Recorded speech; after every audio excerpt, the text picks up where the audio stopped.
One two. नमस्कार. मी संजय शिंदे, महाराष्ट्र शहरी प्रशासकीय सेवेतील उपायुक्त या संवर्गातील अधिकारी आहे. महाराष्ट्र लोकसेवा आयोग यांच्यामार्फत माझी 2004मध्ये मुख्याधिकारी या पदावर निवड झाली. त्यानंतर माझं आता प्रमोशननंतर मी उपायुक्त म्हणून कार्यरत आहे. गेली 16 वर्षे मी राज्यातल्या विविध महानगरपालिका आणि नगरपालिकेमध्ये काम केलं आहे. त्यामध्ये पालघर नगरपालिका, खोपोली नगरपालिका, महाड नगरपालिका ह्या 3 नगरपालिका आणि त्यानंतर कल्याण डोंबिवली महानगरपालिका, पनवेल महानगरपालिका, मीरा भाईंदर महानगरपालिका आणि ठाणे महानगरपालिका या ठिकाणी यापूर्वी मी कार्यरत होतो. मार्च 2024 पासून पुणे महानगरपालिका इथे कार्यरत असून माझ्याकडे पर्यावरण विभाग, माहिती तंत्रज्ञान विभाग आणि माहिती व जनसंपर्क हे 3 पोर्टफोलिओ आहेत. मुख्यतः यामध्ये जो पर्यावरण विभाग आहे तो हा महानगरपालिकेचा इवन पूर्ण शहरातील लोकांच्या पर्यावरणाशी संदर्भात जे काही कामकाज आहे त्या संदर्भातलं कामकाज विभागामार्फत चालते. यामध्ये मुख्यतः 3 योजना आहेत. एक आहे महाराष्ट्र शासनाची माझी वसुंधरा अभियान, त्यानंतर केंद्र सरकारचा हवेची गुणवत्ता सुधारणा करण्यासंदर्भात नॅशनल क्लीन एअर प्रोग्राम आणि तिसरा आहे जे महानगरपालिका अधिनियमानुसार बंधनकारक जे कामकाज करायचं आहे ते पर्यावरण विभागामार्फत पर्यावरणाशी संदर्भात कामकाज केलं जाते. तर यामध्ये जे महत्त्वाचं कामकाज आहे ते म्हणजे शहरातील 1 वर्षभराचा शहराचा संपूर्ण अभ्यास करून ESR म्हणजे आपण जो पर्यावरण अहवाल आहे तो आपण दरवर्षी जुलै महिन्यामध्ये माननीय महासभेच्या मान्यतेने लोकांसाठी पण सादर केलं जाते. यामध्ये खास करून आपले जे काही महापालिका हद्दीतील पर्यावरणाचे विविध घटक आहेत जे MPCB आणि महाराष्ट्र शासन यांनी नेमून दिलेले आहेत त्या घटकांचा अभ्यास करून त्याच्यामध्ये हवेची गुणवत्ता असेल, पाण्याची गुणवत्ता असेल, आमच्या विविध STP असतील, त्याच्यानंतर डस्टबाबत असेल, त्यानंतर वाहनासंदर्भ असेल, या सर्व बाबीचा अभ्यास करून एक परिपूर्ण असा अहवाल दरवर्षी महापालिकेसमोर सादर केला जाते.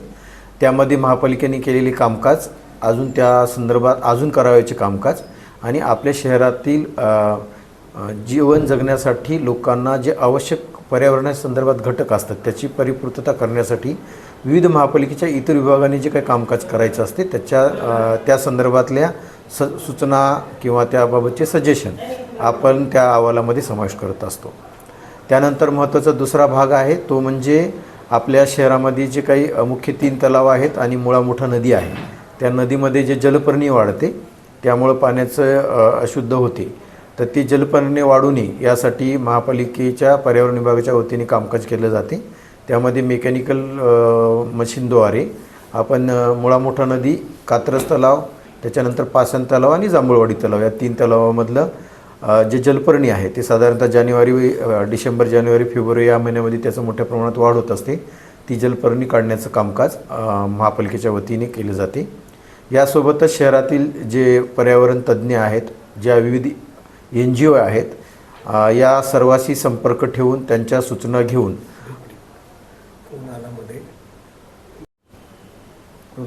पर्यावरणासंदर्भात कामकाज करीत असताना शहरातील पर्यावरण तज्ज्ञ विविध NGO यांच्याशी समन्वय ठेवून त्यांच्या सूचनेप्रमाणे आपण विविध उपक्रम राबवत असतो.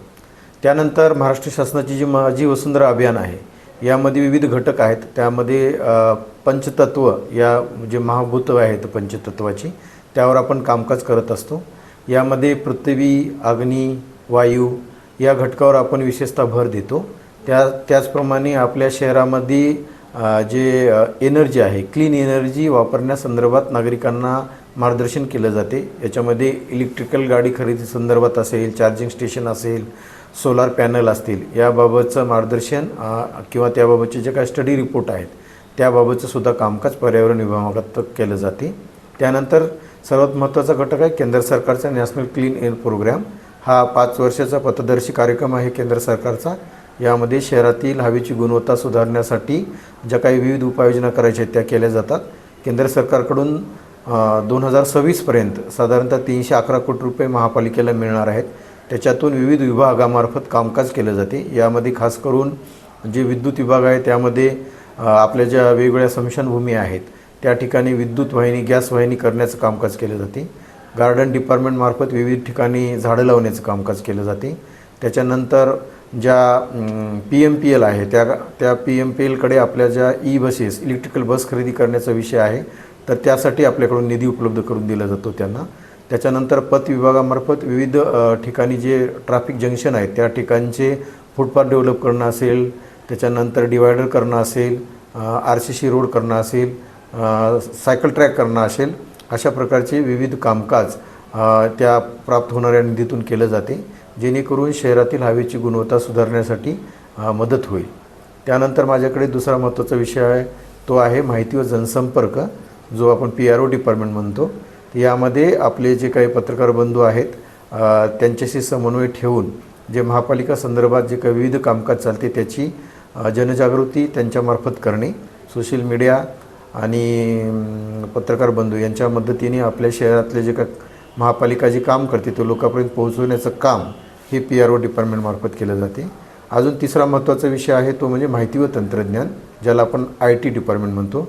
यामध्ये महानगरपालिकेचं जे विविध संगणकीय कामकाज चालते, महापालिकेच्या विविध विभागाला जे सॉफ्टवेअर लागतात ते सॉफ्टवेअर डेव्हलप करणे, त्याचं परीक्षण करणे आणि कर्मचाऱ्यांना IT संदर्भामध्ये आवश्यक ते मार्गदर्शन करणे, या प्रकारचे IT डिपार्टमेंटमार्फत काम केलं जाते. अशा प्रकारे माझ्याकडे 3 पोर्टफोलिओ आहेत.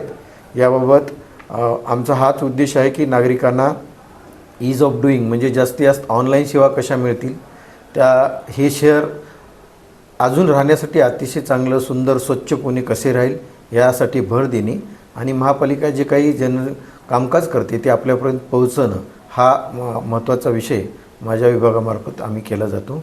थँक्यू, धन्यवाद. सर, एक मिनिटसाठी TV10चा उल्लेख फक्त शेवटी करा. TV10च्या मार्फत माय बाईट माय राईटतर्फे तुम्ही हे आमच्या प्रेक्षकांना जुळत आहे आणि त्यानंतर 1-2-3 प्रश्न फक्त विचारेन मी तुम्हाला. या ठिकाणी TV10 मार्फत माय बाईट माय हे यामध्ये आम्ही आज आपल्या परत ते करा, माय बाईट माय राईट. माय बाईट माय राईट मी बरोबर एडिट करतो, माय बाईट माय राईट. ठीक आहे. TV10च्या माध्यमातून माय बाईट माय राईट या लेखा शीर्षकाखाली ही प्रत्येक अधिकाऱ्यांची यामध्ये नागरिकापर्यंत आम्ही काय कामकाज करतो पोहोचवणे हा त्यांचा चांगला उद्देश आहे. त्या अनुषंगाने ज्या काय आपल्या माझ्या विभागासंदर्भात आपले काही सजेशन असतील तर नागरिकांना माझी विनंती आहे की आपण आमच्यापर्यंत कळवावं, आम्ही आमच्या परीने ते सोडवण्याचा प्रयत्न करू. तो प्रश्न हाच होता की नागरिकांच्या ज्या समस्या आहेत तर तुमची काय पद्धत असेल की ते तुमच्यापर्यंत पोहोचवण्यासाठी, त्यातलं एक तर तुम्ही सांगितलंच, नागरिकांना आमच्यापर्यंत पोहोचवण्यासाठी PMC केअर हे मोबाईल ॲप आहे आमचं सोशल मीडिया आहे PMC आणि PMC केअर या दोन्ही नावाने. त्यामध्ये सर्व प्रकारचे इंस्टाग्राम आहे, यूट्यूब आहे, X आहे, आमची स्वतःची वेबसाईट आहे. यामार्फतसुद्धा आपण आमच्यापर्यंत पोहोचू शकता. त्याचप्रमाणे महापालिकेचे जे काही विभागवाईज मेल दिलेले आहेत त्यावरसुद्धा अप्लाय करू शकता. ऑनलाईन सेवा घेण्यासाठी राईट टू सर्व्हिस ॲक्ट आहे, त्याखाली आम्ही 89 सेवा नागरिकांसाठी ठेवलेल्या आहेत. त्यापैकी 49 ऑनलाईन सेवा आहेत. त्याद्वारे सुद्धा आपण महानगरपालिकेचे जे विविध विषय आहेत त्या संदर्भातसुद्धा आमच्याशी तुम्ही संपर्क करू शकता. Okay sir, okay, thank you sir, खूप छान.